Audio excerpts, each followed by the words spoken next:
Well, some mornings we see something like, let me show you, like that when we hop in the car, right? Like you can hardly see anything. Fog can roll in, making it difficult to drive. But how does fog come to be, and why are some areas worse than others? WFMY News 2's Christian Morgan raises our weather IQ.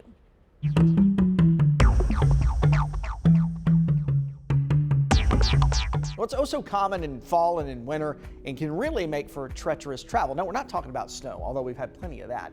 We're talking about fog. Have you ever noticed we're often telling you to use only your low beam headlights when it's foggy? Well, let's explain why that is and raise your weather IQ.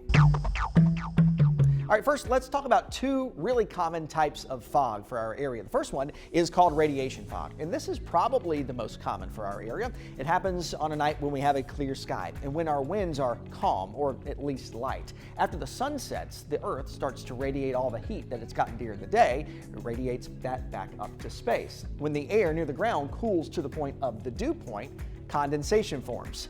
Oh yeah, and condensation is really what fog is anyway. There's also another common type of fog that's called advection fog, and this forms with the same scientific principles in mind, but usually happens with a warm front passing over our area. We get warm, moist air moving in over our cold ground, and that causes the fog to form.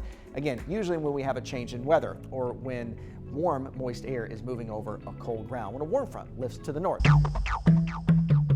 All right, so let's get back to the question at hand. Why do we tell you to use those low beam headlights when it's foggy? And by now, through our couple of scientific lessons here, you probably understand that fog is really just tiny droplets of water, or condensation, of course. But it's what those water droplets do.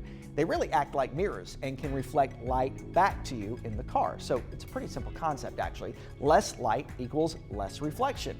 But when you use those high beam headlights, there's more reflection and at a higher angle too, which makes it harder to see. With your weather IQ, I'm meteorologist Christian Morgan.